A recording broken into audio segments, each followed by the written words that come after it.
Okay mga kapatid, magandang araw sa inyo. Ngayon ay petsa Agosto 23, 2023 na taon.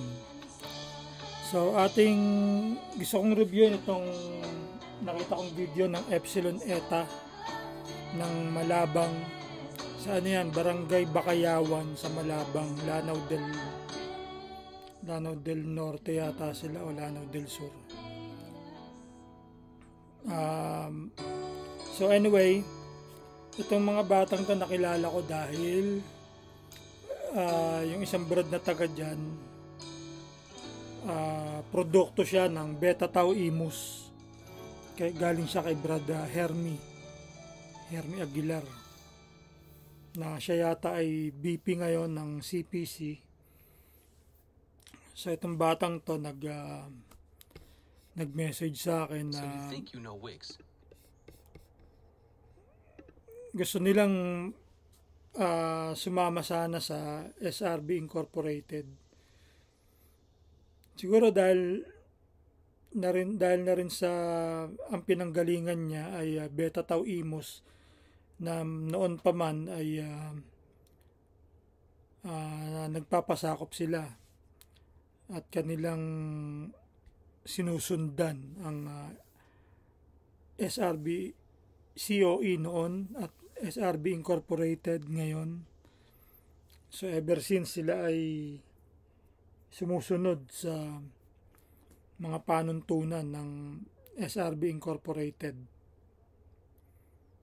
At saka siguro nakikita rin nila na kung paano tayo gumalaw. Kaya minessage ako ng bata. Actually, hindi na siya bata. Pamilyado na rin siya.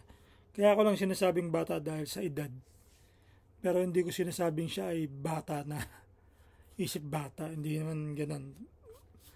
Ano nga yan, marami nang anak yan eh. Pero anyway, siguro sinuportahan ko sila mga 3 service, ganun. Tapos minsan nagpagawa kami ng frat shirt na ang design ay hango sa design ng SRB Inc. Although ang mga batang yon nagkakaproblema dahil syempre talamak ang NC sa lugar nila, pero gusto nila manindigan sana para sa pagbabago. Kaso may mga kinausap akong tao, hindi nila nagustuhan yung ginawa ko. Pero okay lang naman sa akin, mga problema. Medyo syempre hindi ko rin gusto yung naging nangyari, kasi syempre ang pagkakaalam ko sa atin sa SRB Inc. is yung mga gusto sumama sa atin is kinukup-kup natin, di ba? Kaya nga yung motto ba yun natin o yung with patience we will break down what is hard. Tsaka ano pa ba yung isa? Dalawa yun yung isa mamaya ako naiisipin. Pero kasi nga, di ba, with patience we will break down what is hard. Ano ba yung what is hard? Ayun yung pinaglalaban natin, na yung matibay pero mali is unti-unti nating nilabanan, binakbak, di ba? Dahil sa yun nga, mali nga di ba? So itong mga bata is gusto sumama sa tama. Ang pinagtataka ko ay bakit hindi natin magawang kupkupin. Nagaya naman, yun naman ang ginagawa natin, di ba? So doon medyo na frustrate ako ng konti lang. Hindi naman mawawala ang ko sa SRB Inc. Hindi mawawala ang tiwala ko dyan.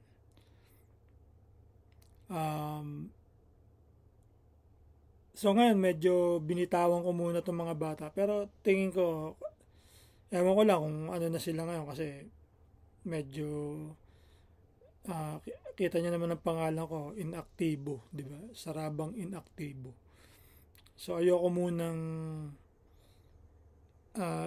stressin ang sarili ko dahil syempre kailangan natin ma-relax.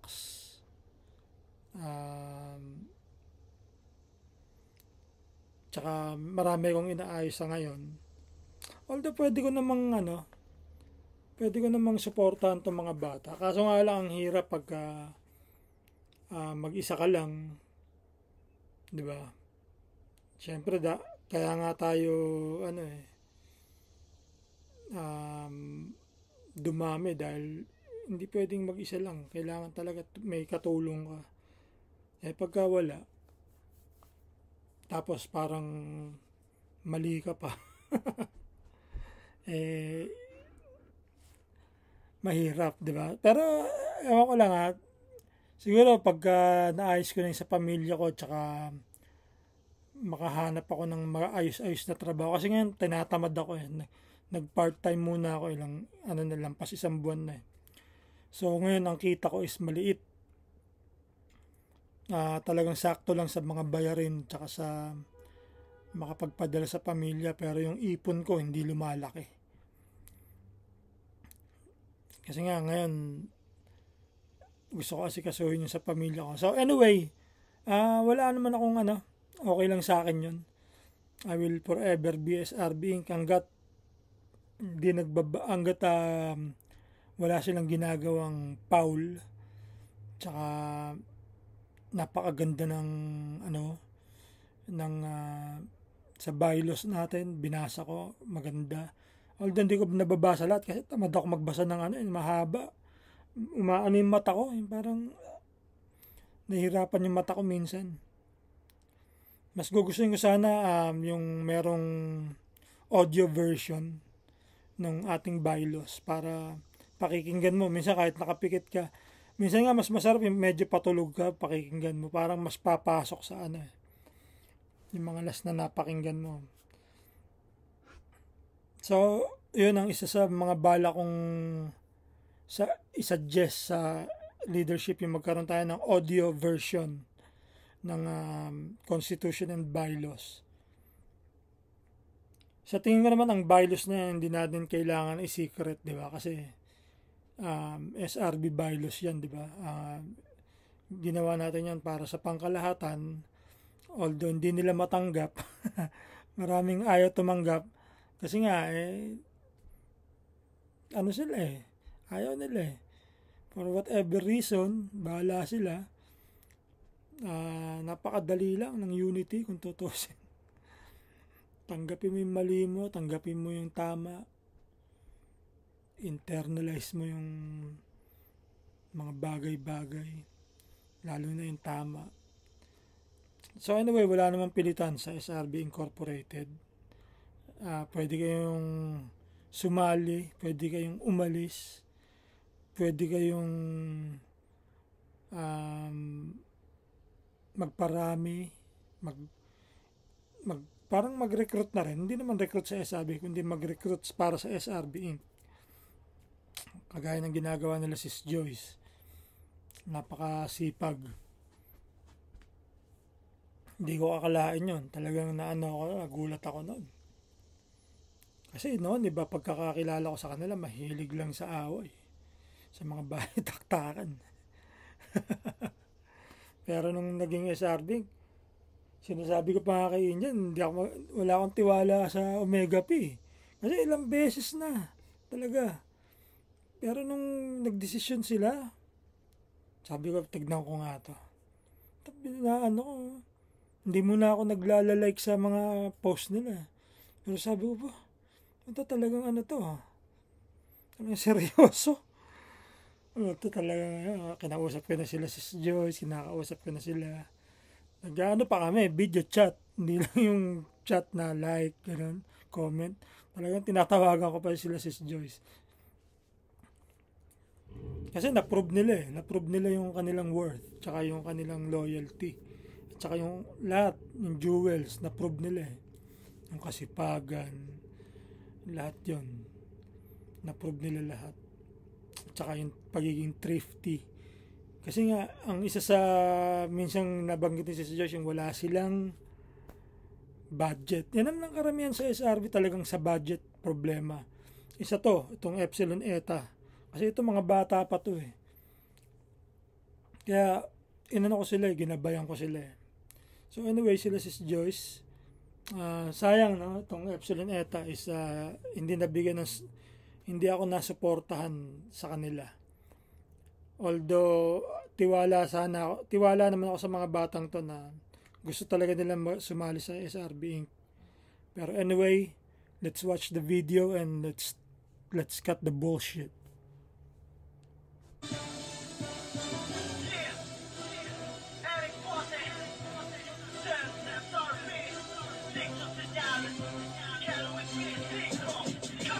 Yan sila. May mga matatanda rin pala. Yung mga matatanda, although against yan, tingin ko sa isang magandang usapan yan. Diyos ko po. Makukuha natin. Pero anyway, alam nyo yung service na ginawa namin dyan sa Malabang. Ang galing gumawa ng service ng mga bata. Napabilib ako sa kanila kaya talagang sinuportahan ko eh. Kaya nyo mga kapatid, kapag natapos ang aking inaayos na gawain is I'll get back to you. Friends ko pa rin naman yung iba sa kanila eh. Bilib ako dyan sa sis, sa mga broad na bata. Kasi sa akin na-prove nila eh. Sa ibang mga kapatid natin, si Sisla Arnie okay naman. Kaso parang medyo natatakot eh. Dapat sa SRB Inc. tayo, alisin natin yung takot. Tsaka, huwag tayo mag-isip na tayo ay sasaktan ng kapatid. I don't think so. Pero, syempre, depende sa approach eh. Kaya nga with patience, I will break down what is hard, diba?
So, itong isang bird, no? Matanda na siya, oh. Ha? Elder na yan.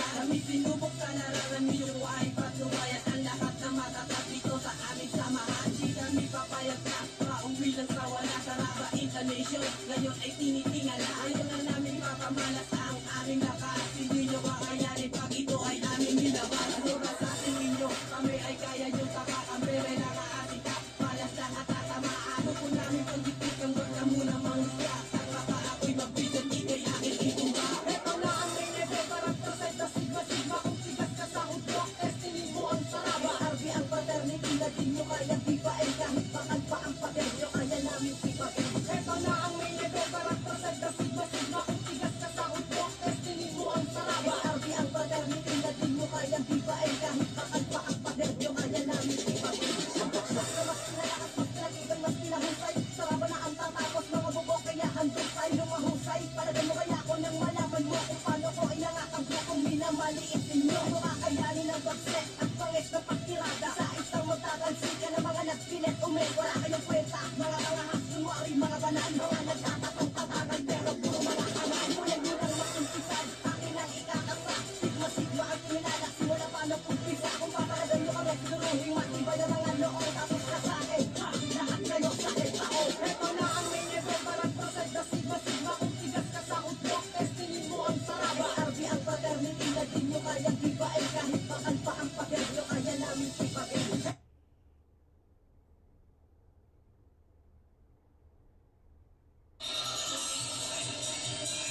Oops, mamaya ka na.